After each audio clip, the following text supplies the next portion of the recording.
Hey, Zach. How we doing, Pete? Fine. Look, there's no denying the resume that Edey has. Mm-hmm. This organization has always prioritized cultural fits as well. I'm assuming that you had the opportunity to visit with him. What was it about him over and above his basketball skills that make you feel that he is a strong cultural fit for the Memphis Grizzlies? Yeah, this is Zach Edey is a particularly special fit, I think, for this group. In getting to know him, we're talking about someone whose competitiveness is through the roof, care factor through the roof, no ego, just wants to win. Development focused, year-over-year track record of actual improvement.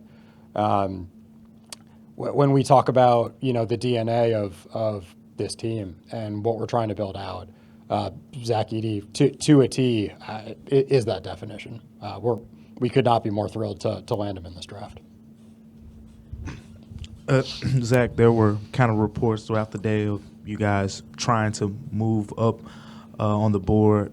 What was today like specifically? I think with Charlotte, it seemed like you guys were interested in going there. How did all of this play out until you get into 9? Well, let's just say this is exactly what we were hoping would happen tonight. Zach in the back. Zach's track record offensively seems like it should fit pretty well in the NBA. To those who have concerns about his ability to guard in space on the defensive end, what would you say to that? I think yes. I think to some, Zach Edey is viewed as a somewhat polarizing player.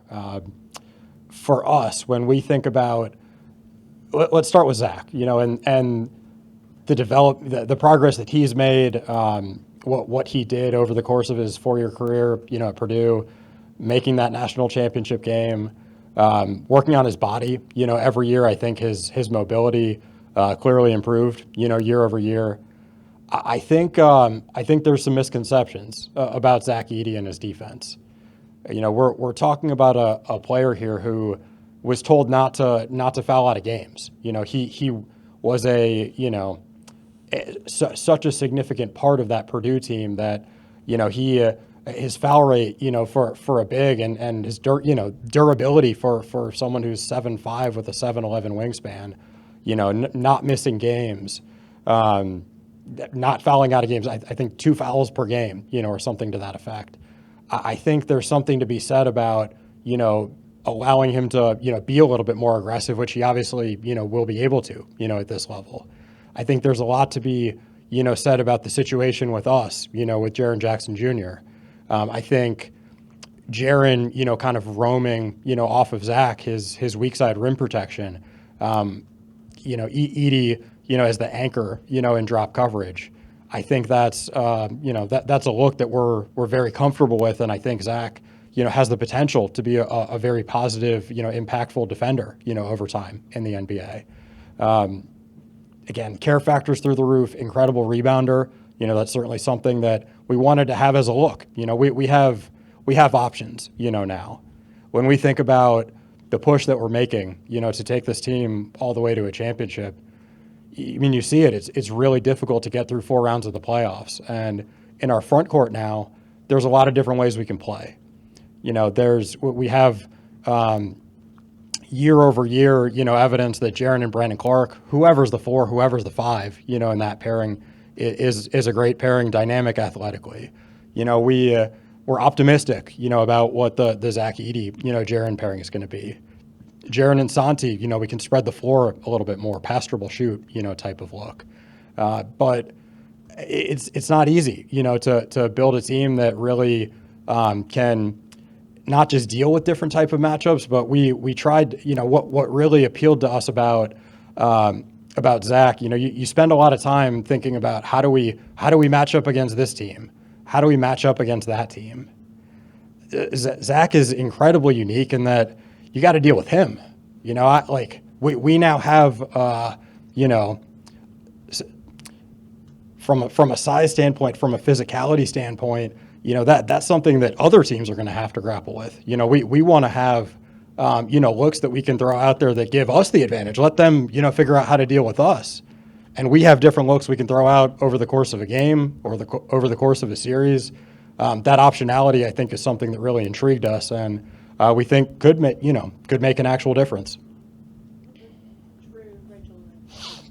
Zach talked at the combine and said that you had been in touch with him quite a bit and that he liked Memphis. How early in this process would you say you identified him as a player that you liked, and what particularly stood out?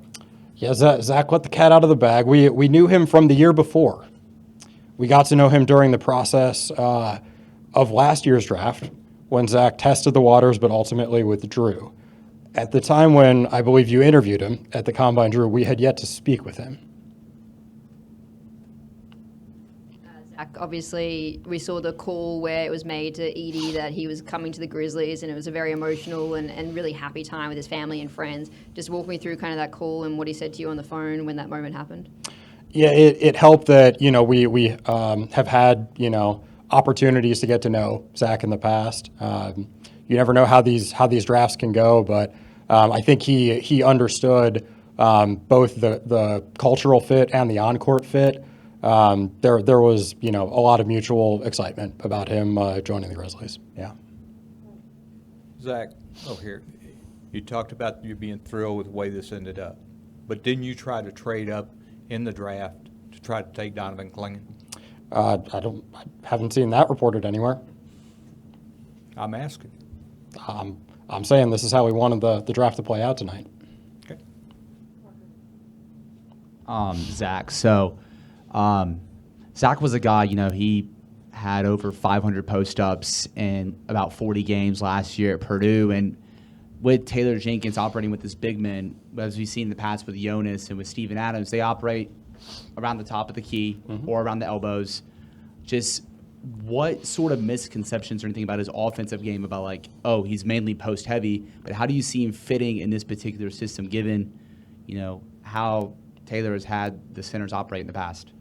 Yeah, I think there's a lot that Zach brings to the table. Obviously, was incredibly successful as a post up heavy, big in college, but as a screen setter, a creator of space, as a post up threat, someone's got to guard him. That's significant. I'm not saying we're just going to post him up all game, but that's a weapon, that we have now. As an offensive rebounder, cleaning the glass, I think that's significant. As a roll threat, to the basket, Ja has a way of finding guys, and my God, you've got some size, for Ja to find now. I think that's a pairing that we're really excited about. And Zach has a chance to shoot, as well. I think he's been a good free throw shooter, not just this year. He's been a solid free throw shooter, certainly for someone of his size for 4 years now. We've seen him, put in the work on that front. You haven't seen it in games yet. I'm not saying that's, necessarily going to be part of his game, but I think he has potential, to be a shooter as well. With Luke Kennard, what's sort of the latest on that decision, and what are the factors you're weighing with that? Yeah, we still, feel very, very strongly about Luke as someone who's a great fit, as part of this group. Nothing else I could really say on the matter at the time. More focused just on the draft for tonight. With Zach being on the training camp roster for Team Canada, I assume that could impact the possibility that he could play in Summer League, and your thoughts on that if he isn't playing with the Grizzlies this summer. Yeah, fair question, but we have yet to digest and discuss that yet. Hey, Zach, we know Zach can play 28 games, but how would that translate to 82 games over a grueling season with his size and the translation from college to pro?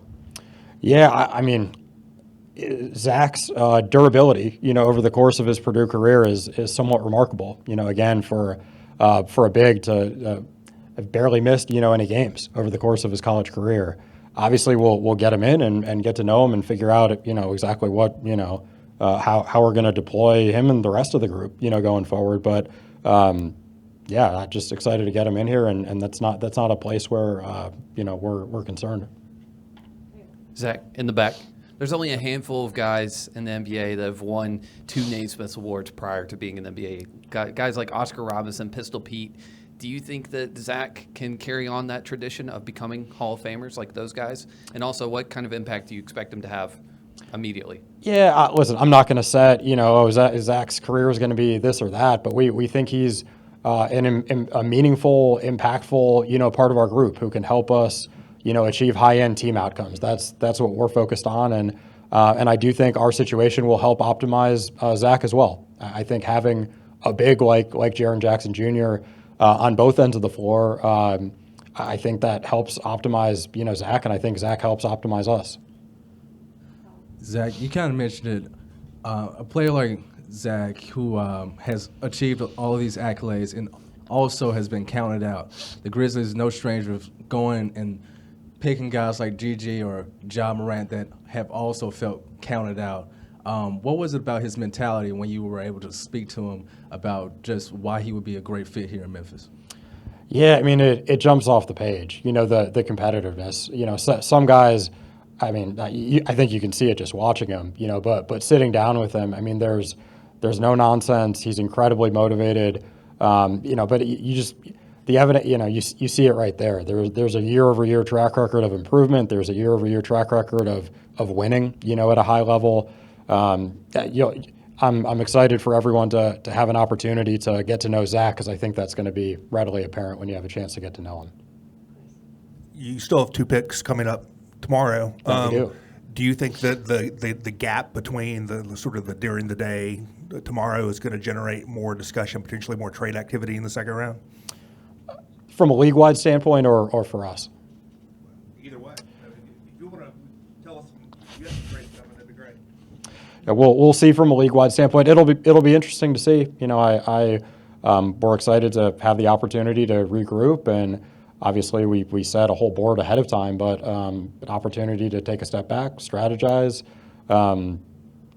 see what lines up for us. But we're excited heading into the second round. I think there's quite a few good players still on the board.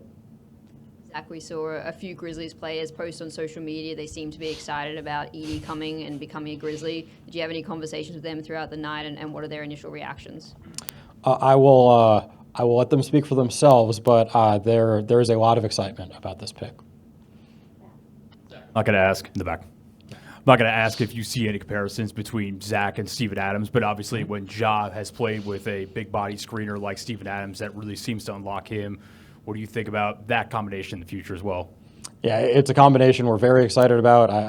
Ja's excited about that as well. I can share that.